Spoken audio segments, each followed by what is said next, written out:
Yo tout le monde, bienvenue sur la chaîne de le Wemax. On se retrouve pour parler de My Hero Academia Vigilant, ou Vigilant My Hero Academia Illegals plutôt. Épisode 2, vous avez peut-être vu notre review de l'épisode 1, n'hésitez pas à aller voir ce spin-off de My Hero Academia qui vient tout juste de débuter en animé. Il y a 15 tomes en manga, donc c'est que ça marche bien. On nous dit en plus dans les commentaires de la première review que c'est l'un des meilleurs spin-offs qui a été fait en manga. Et ça, c'est une très bonne nouvelle. Du coup, si vous avez envie d'acquérir ces mangas-là, eh ben, n'hésitez pas à aller les acheter chez notre partenaire Côté Manga. Vous avez le lien ici, vous le savez, dans la description également. Et on vous invite à vous abonner pour ne pas louper les reviews de cet animé qu'on vous recommande chaudement. Voilà, c'est quand même un début prometteur. Tu l'as dit, 15 tomes, ça veut dire que ça marche. Vos commentaires, bref, faut pas louper ça. Donc on compte sur vous et partagez aussi nos reviews histoire qu'elles fassent un peu plus de vues. C'est bête ce que je vous dis, hein, mais véritablement je pense pas que les vues que font les reviews et notamment ceux de Vigilante soient le reflet de la qualité intrinsèque de l'œuvre. Et c'est dommage. Ouais, je pense pas non plus, je pense que ça peut plaire à pas mal de monde, donc n'hésitez pas à faire connaître à vos amis et connaissances. On est parti pour cette review qui va spoiler du coup le contenu de l'épisode cette fois-ci. On va revenir sur le début du combat entre Eraserhead, ou plutôt Aizawa, vu qu'il est en congé. Est-il vraiment le héros que l'on s'attend à voir?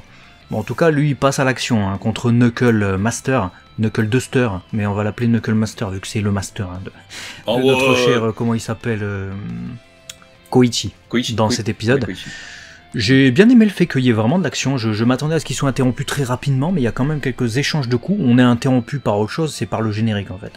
Et puis finalement, bon, t'as Aizawa qui prend retraite. Voilà. Il se dit, moi, excuse-moi, finalement je t'ai confondu avec un autre, et il se barre de son côté avec son petit sac. Et on apprendra plus tard dans l'épisode qu'il est en congé. Donc Aizawa n'était pas censé intervenir, mais il s'est dit, bon, ceux-là ils sont louches. Et il va y avoir un rebond comme ça dans l'épisode, un petit jeu d'aller-retour entre Knuckle Duster et Aizawa qui est bien sympa. Et ça va être le début peut-être de la traque.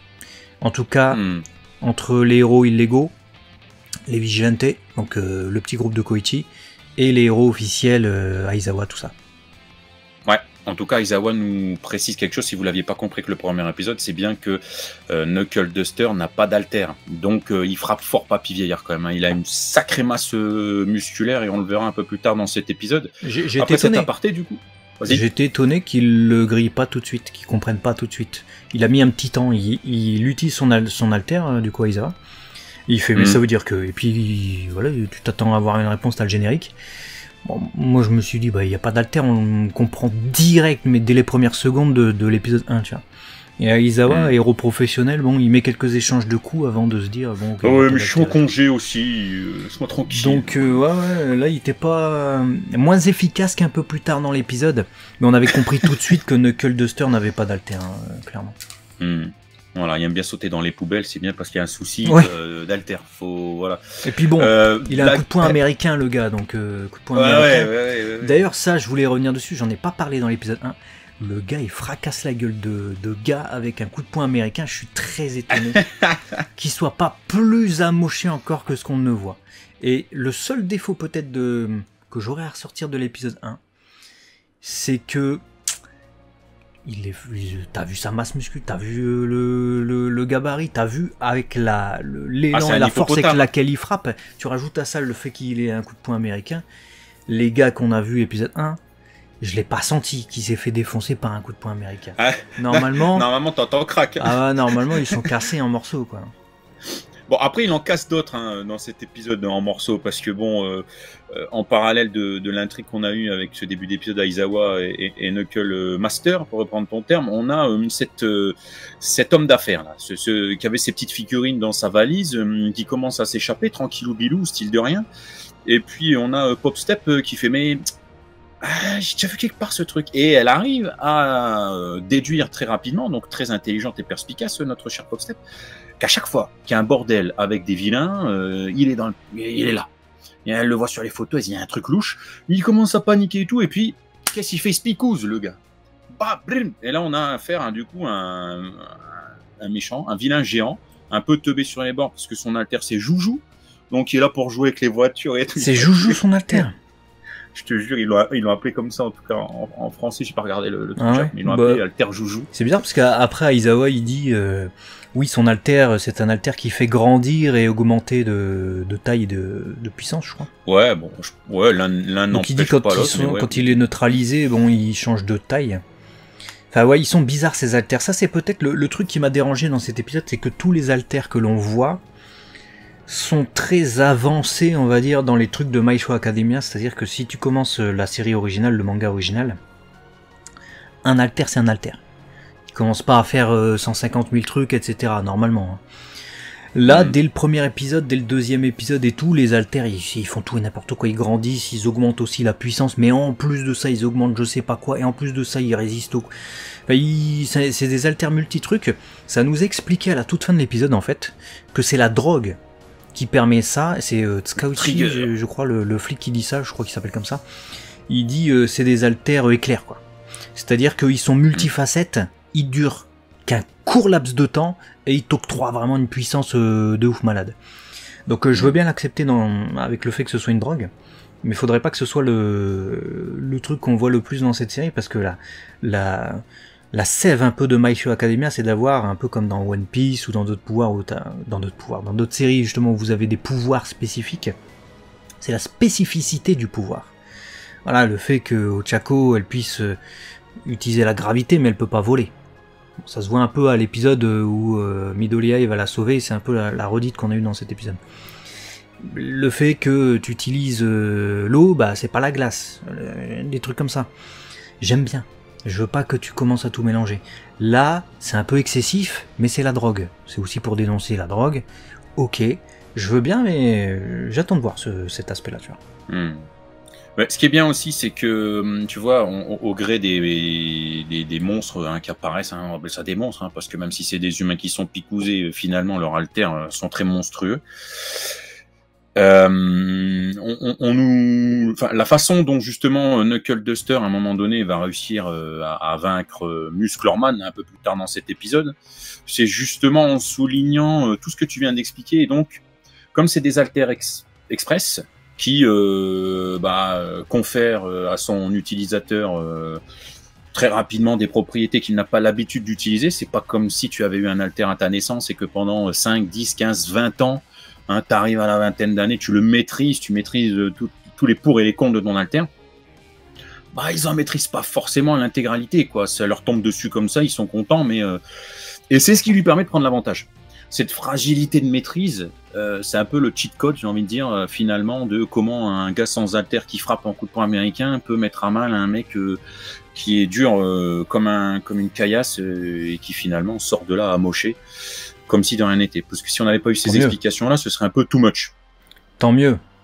Tant mieux pour lui, parce que... Et tant mieux qu'il y ait ça, effectivement, parce que sinon, ils auraient du mal, même eux, même si c'est des héros illégaux, entre guillemets, ils auraient vraiment du mal à lutter contre ces menaces droguées, quoi. Parce que la première grosse menace, c'est Eraserhead. Et c'est là que tu constates ô combien son alter d'effacement est super utile. My God. Parce que s'il était pas là, le géant, là, il cassait tout, il tuait des gens, il tuait Popstep, il tuait Musclor en l'envoyant dans le mur, là. Heureusement que Aizawa était là. Donc pour la suite, il fallait effectivement donner aussi de l'intérêt à suivre ce trio, quoi. Il faut que nous, on soit dedans, il faut qu'on se dise, bon, ça vaut quelque chose. Donc, c'est bien qu'il y ait aussi cette petite maîtrise. On voit aussi que The Crawler, vu que c'est son nouveau nom maintenant à Shinsetsuman, donc Koichi, s'est rendu utile, il a sauvé un bébé. Et puis l'intervention par contre les deux loupards là, on nous dit c'est des collégiens. Alors si c'est ça des collégiens, ils ont changé les collégiens. Je sais pas si c'est des collégiens d'où. Eux aussi ils ont dû prendre de la substance. Parce que moi à mon époque il n'y avait pas de collégiens comme ça. Ça n'existe pas. Les gars ils parlent de collégiens, ils déroulent la quête jusqu'ici et tout. Jamais vu ça. Bon en tout cas, ils sont fans de Popstep. Et tout est absurde dans cette scène, parce que t'as la présentation façon Great Saiyaman de Koichi qui arrive, ouais, il tape des poses, bim, moi, je suis, tac, tac, tac, je suis The Crawler. Ah ouais, Shinsetsuman. Non, The Crawler. t'as l'autre qui Moi aussi, arrive bah, dans bien ses sûr. poubelles. Ouais. Mais en fait, tout ça est inutile, vu que Popstep, elle était là, elle surveillait depuis 20 minutes le truc. Je sais pas combien de temps, hein, mais j'imagine au moins 20 minutes. Elle prévient les autres. Elle aurait pu intervenir toute seule, puisque c'est des fans. Donc ils se sont arrêtés d'eux-mêmes, dès qu'ils l'ont vu. Donc Koichi et Knuckles servaient à rien dans cette scène, à part pour le gag. Pour le gag, ouais. Ouais, bah c'est ça, c'est bien senti finalement quelque part. Vigilante, c'est que c'est un juste équilibre entre le shonen, la hype du shonen, c'est-à-dire que tu as de l'héroïsme, on le voit avec Koichi qui, enfin, quelque part, assume le fait que ça le fait kiffer d'être un héros, donc ça va être aussi un fil rouge de suivre comment il va réussir à se dépasser sur ça. On le disait premier épisode, mais là ça se confirme. De l'humour. On pète des barres quand même dessus, il y a beaucoup d'absurde et en même et j'aime beaucoup tu vois, le second degré que ce trio non officiel apporte à des menaces qui, à mon avis, plus ça va avancer, vont être véritablement sérieuses. Là, on a des petits loupards, tu l'as dit, on a des monstres, bon, on les a caillés assez vite fait, mais je pense qu'à un moment donné, il va y avoir un vrai super vilain qui va se poser là, et ça va être une autre limonade. D'autant plus qu'on a des musiques de vilains. Hein. À un moment donné, quand il y a le gros baraque en caillou là qui arrive, Rakayu, t'as une musique comme ça, style My Hero Academia, pour les vilains, remixée, j'ai l'impression, ou refaite. Donc un thème un peu très MHA. Et je pense que les deux voyous là, les deux collégiens de 2m10 là, à mon avis, ils vont rejoindre, comment dire, la bande de gentils en mode, ça va être les civils aidants. Je vois ça un peu comme les deux potes d'Ichigo, tu sais, là. Qui sont là de temps en temps. Ouais, vous avez vu, ouais, il s'est passé un truc et tout. Ouais, on compte sur toi, Koichi. Ça va devenir ça. Je sens gros comme une maison. Et exactement ce que j'ai dit dans l'épisode 1. Scauchi, le flic, il fait non. Ces gens-là, ils sont illégaux. Que ce soit des vilains, pas des vilains. On s'en fout. Nous, on est la police. On est là pour faire régner l'ordre. Scauchi se jette à la poursuite de nos chers Vigilantes. C'était tellement évident pour moi. C'était le flic, c'était le truc policier. Donc, au-delà des héros qui vont nous donner à petite dose, Aizawa, All Might et tout ça, fallait forcément qu'il y ait quelqu'un qui soit à leur poursuite ou qui soit un caillou dans leurs chaussures. Donc là, ça va être lui. Ce qui permettra de développer le personnage, je pense, hein, parce qu'on le voit pas beaucoup dans MH1. Ouais. Voilà, en tout cas pour ce deuxième épisode qui, je trouve, maintient le rythme de Vigilante, maintient le développement des personnages, l'attache qu'on a aux personnages, et ça pose l'univers, ça pose un peu ce qui nous attend, et me concernant en tout cas, je trouve ça très plaisant. C'est 20 minutes qui passent très vite, et j'ai hâte de voir comment ça va se développer tout ce bazar. Pareil, une petite dose de fanservice bien utilisée avec la remise de personnages qu'on connaît depuis le manga My Hero Academia et la série originale. Et puis un bon mélange avec du développement de personnages dans cet épisode. Dites-nous ce que vous en avez pensé dans les commentaires et à très vite sur la chaîne 2. Léo et Max, des bisous les amis. À la prochaine. Ciao.